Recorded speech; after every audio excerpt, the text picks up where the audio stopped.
Hi everyone, मेरा नाम है साजिद मदान। जो अभी ऑडियो सुन रहे हैं सोनी के ECM W3 का ऑडियो है, जिसमें आपको दो ट्रांसमीटर मिल जाते हैं। जैसे एक मेरे पास है, एक सोनिया जी के पास है, और इनसे भी हम बातचीत करेंगे कि ऑडियो क्वालिटी कैसी है। सोनिया जी, आप कहाँ से हैं बेसिकली? बेसिकली तो मैं अमृतसर से हूँ और अभी फ़िलहाल मैं चंडीगढ़ में रह रही हूँ क्योंकि मेरे हस्बैंड का काम यहीं पे था चंडीगढ़ में, तो हमने डिसीज़न लिया कि हम चंडीगढ़ में ही रहेंगे अभी। जैसे लो कट के नॉइज़ कैंसिलेशन में इसे अभी ऑन कर देता हूँ। ओके, अभी जो आप ऑडियो सुन रहे हैं अभी नॉइज़ कैंसिलेशन के बाद है। पहले हमें यहाँ पे बहुत ही प्यारा सा एक पाउच मिलता है। इसके अंदर हमें चार्जिंग केस मिलता है, एक स्टैंड मिलता है, अडाप्टर मिलता है कि मान लीजिए आप रिसीवर के ऊपर यूज़ करना चाह रहे हैं, और यहाँ पे एक होल भी दे दिया गया है कि किसी भी स्टैंड के ऊपर यूज़ करना चाह रहे हैं तो आपको एक एक्स्ट्रा स्टैंड मिलता है, रिसीवर स्टैंड भी बोला जाता है। इसके बाद हमें एक और पाउच मिलता है। इस पाउच के अंदर हमें विंड स्क्रीन मिलती है क्योंकि आपके पास अभी है दो ट्रांसमीटर। अगर मैं चार्जिंग केस की बात करूँ, इसे बहुत ही कूल डिज़ाइन किया गया है और यहाँ पे हमें दो ट्रांसमीटर मिलते हैं या रिसीवर है। जो मटेरियल यूज़ किया गया, dust and moisture resistance use किया गया। मतलब मान लीजिए कि इसके ऊपर धूल या नमी नहीं टिकने वाली है। बड़ा अच्छा डिज़ाइन किया गया है। ट्रांसमीटर है, उसके ऊपर फीचर्स की बात करें, ऑन ऑफ का बटन मिल जाता है आपको कि इन ट्रांसमीटर को ऑन ऑफ कर सकते हैं। इसके ऊपर क्या है कि आप विंडशील्ड को भी यूज़ कर सकते हैं, इस तरह से कुछ। ओके, यहाँ पे आपको -0 dB, -10 dB, -20 dB, मान लीजिए कोई आगे सब्जेक्ट है बहुत लाउड बात कर रहा है तो उसकी जो आपको लग रहा है कि वॉइस से क्लिपिंग होगी कि आवाज़ फटेगी, तो आप -10 dB, अगर बहुत ज़्यादा लाउड है तो -20 dB तक भी आप इसे यूज़ कर सकते हैं। और जैसे ये बताया कि चार्जिंग पिन दे दी गई हैं। अगर दूसरी तरफ बात करें, यहाँ पे आपको दिखाई देगा NC नॉइज़ कैंसिलेशन का ऑप्शन दे दिया गया है। लो कट के ऑप्शन है कि मान लीजिए लो कट में क्या होता है कि जैसे AC की आवाज़ है या वाइब्रेशन वाले कोई साउंड्स हैं या कोई भी हल्का फुल्का अदर साउंड्स हैं, कटिंग का साउंड है, जैसे कोई अदर जगह पे कोई कटिंग्स कर रहा है तो उसका साउंड आ रहा है, तो आप लो कट के ज़रिए उसे कटिंग कर सकते हैं। ऑफ का ऑप्शन मिल जाता है आपको यहाँ पे अगर कोई भी मोड नहीं यूज़ करना चाह रहे हैं। अपर की साइड बात करें, यहाँ पे आपको 3.5 mm का जैक मिल जाता है। यहाँ पे इनबिल्ट आपको माइक मिल जाता है। अगर आप इस माइक का यूज़ नहीं करना चाह रहे हैं तो यहाँ पे आप लेवलियर माइक यूज़ कर सकते हैं। इसके बाद यहाँ पे आपको दो लैंप मिलते हैं। ये लैंप क्या है, जैसे मैं ऑन कर देता हूँ इसे। ओके, तो ये लैंप आपको बताएंगे। अभी यहाँ पे एक तरफ ग्रीन है, दूसरा है ब्लू। ब्लू ब्लिंक कर रहा है, तो ब्लू आपको बता रहा है कि अभी अटैच नहीं हुआ है। अगर दूसरे रिसीवर के साथ ये अटैच हो जाता है तो कंटिन्यू ब्लू चलना स्टार्ट हो जाएगा, ब्लिंक नहीं करेगा तब। और बहुत ही मतलब लाइट वेट इसे डिज़ाइन किया गया, मात्र 17 ग्राम का है, 17 ग्राम का ये ट्रांसमीटर है हमारा। अगर रिसीवर की बात करें, ये 25 ग्राम का जो रिसीवर है, बहुत ही लाइट वेट। अगर थर्ड पार्टी मतलब बात करें हम, जैसे माइक होते हैं, उनसे कहीं ज़्यादा ये लाइट वेट सोनी ने डिज़ाइन किया है ECM W3। और W3 इसका मतलब यही है कि ये तीन आपको दो ट्रांसमीटर और एक रिसीवर मिल जाता है, क्योंकि इससे पहले W2BT था जिसके अंदर आपको एक रिसीवर एक ट्रांसमीटर मिलता है, और दूसरे ट्रांसमीटर के ऊपर भी बिल्कुल सेम फीचर्स हैं। अगर बात करूँ रिसीवर की, यहाँ पे हमें जो रिसीवर है, यहाँ पे लिंक का ऑप्शन मिलता है। जैसे मैं इसे भी ऑन कर लेता हूँ, डिजिटल।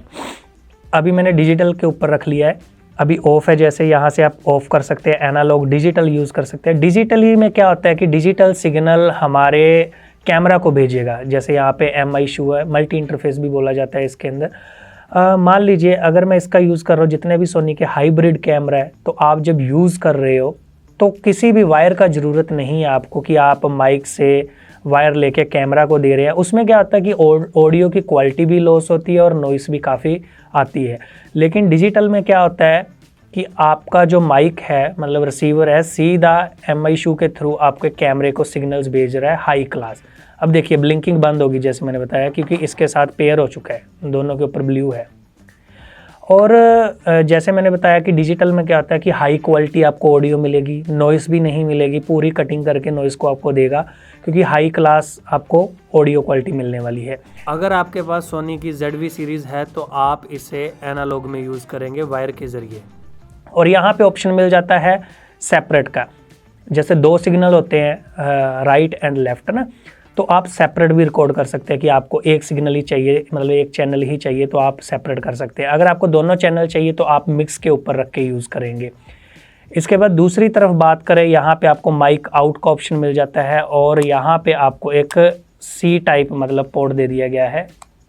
ओके, यहाँ पे आपको सी टाइप मिल जाता है और माइक आउट का जहाँ पे TRS केबल लगेगी आपकी। मान लीजिए अगर आप डिजिटली सिग्नल आपने कंप्यूटर या लैपटॉप को देना चाहते हो, सी टाइप से कर सकते हैं कि मैं अभी कैमरे का यूज़ नहीं करना चाह रहा, तो मैंने क्या किया, अपना जो ट्रांसमीटर है वो क्लाइंट को दे दिया। वो कुछ भी बोल रहा है तो मैं क्या कर रहा हूँ, सी टाइप से अपने लैपटॉप को सिग्नल्स दे रहा हूँ कि ऑडियो जो उसकी रिकॉर्ड हो रही है अभी मेरे लैपटॉप में हो रही है। अगर मेरे पास मोबाइल है तो तब भी मैं TRS केबल से कंट्रोल कर सकता हूँ। दूसरी तरफ TRRS केबल का यूज़ किया जाएगा कि मोबाइल हो गया, लैपटॉप हो गया, कैमरा हो गया, किसी पे भी आप यूज़ कर सकते हैं इन माइक्स को। और यहाँ पे लैंप सिस्टम दे दिया गया है। और दूसरी तरफ बात करें, सेफ्टी का ऑप्शन यहाँ पे आपको न्यू मिलेगा। मैं सेफ्टी को बंद कर देता हूँ। सेफ्टी में क्या है कि ये रिसीवर है, मान लीजिए अब क्लाइंट आपको नहीं पता यार कि यहाँ पे दे दिया गया है 0 dB, -10 dB, 20 dB, ये तो क्लाइंट के पास रहेगा। मान लीजिए कोई इंटरव्यू चल रहा है तो आपको थोड़ा पता है कि वो एकदम से लाउड बोलना स्टार्ट हो जाएगा। अगर आपको लग रहा है कि वो लाउड बोलेगा तो आप अपने रिसीवर से भी कंट्रोल कर सकते हैं। रिसीवर को आपने सेफ्टी मोड को ऑन कर देना है। जैसे मैंने सेफ्टी मोड ऑन कर दिया, यहाँ पे आपका लैंप चलना स्टार्ट हो गया। तो इससे क्या है, जैसे 2 चैनल होते हैं, चैनल 1 और 2। चैनल 1 के अंदर तो प्रॉपर रिकॉर्डिंग करेगा कि जैसे वो बोल रहा है वैसी रिकॉर्डिंग आएगी। चैनल 2 के अंदर क्या, सेफ्टी मोड रिकॉर्ड करेगा। अब वो -20 dB पे ऑडियो चली जाएगी, मतलब क्लिपिंग नहीं होने देगा, आवाज़ को फटने नहीं देगा, आपको सेफ रखता है। तो बहुत ही अच्छा सोनी ने यहाँ पे भी फीचर दे दिया गया है। अगर मैंने रेंज की बात करूँ, बता चुका हूँ कि 150 मीटर्स है, मतलब अराउंड 500 फीट। बैटरी बैकअप की बात करूँ अगर ट्रांसमीटर की, 6 घंटे का इनका बैटरी बैकअप है। 6 घंटे आप इन्हें यूज़ करते हैं, मैं इसे भी ऑन कर लेता हूँ। 6 घंटे आप इसे ऑन करते हैं तो तब जाके बैटरी ड्रेन होगा और दोबारा चार्जिंग केस के अंदर इन्हें चार्ज कर सकते हैं, क्योंकि इनबिल्ट बैटरी है उसके अंदर। ऐसा नहीं है कि आपको पावर देनी पड़ेगी एक बार, तो आप कर सकते हैं। और अगर हम रिसीवर की बात करें, दोनों लिंक हो चुके हैं, दोनों लैंप हमारे ऑन हैं, तो 1 सेकंड के अंदर ये दोनों को लिंक कर लेता है। ऐसा नहीं है कि कोई भी रीसेट या लिंक का ऑप्शन करना पड़ेगा आपको, तुरंत अपने आप लिंक कर लेता है। अगर हम रिसीवर की बात करें, आप 3 घंटे से लेके 18 घंटे इसे यूज़ कर सकते हैं रेगुलर, क्योंकि जो इसका MI इशू है ये आपके कैमरे से कंजम्पशन करेगा कि जो बैटरी है। मान लीजिए इसके अंदर भी इनबिल्ट बैटरी बैकअप भी है, मान लीजिए बंद हो जाता है 6 घंटे के बाद, लेकिन बंद नहीं होगा। अगर आपके पास M4 जितने भी हाइब्रिड कैमरा है तो उसके ऊपर लगा होगा तो ये बंद नहीं होगा, क्योंकि कैमरे की बैटरी ये कंज्यूम करेगा। तो कैमरे की बैटरी बहुत ही कम कंजम्पशन करेगा, ऐसा नहीं कि बहुत ज़्यादा बैटरी को मतलब ये ले रहा है। तो बहुत इजी आप इसे भी यूज़ कर सकते हैं। और भी सारे छोटे छोटे फीचर्स हैं, उसके बारे में आउटडोर भी टेस्ट करेंगे, इंडोर भी टेस्ट करेंगे। और अभी जो आपने ऑडियो क्वालिटी सुनी इससे पहले वो भी इसी की थी, और बहुत ही कूल डिज़ाइन किया गया सोनी ने इसे। तो आप सब लोगों ने देखा कि ECM W3 के क्या क्या फीचर्स हैं, किस तरह से यूज़ करना है। उम्मीद है इस वीडियो के अंदर आपको पूरी जानकारी मिली होगी। मिलते हैं दोस्तों अगली वीडियो में। आज के लिए इतना ही। ग्रैंडिया चैनल सब्सक्राइब कीजिए। धन्यवाद।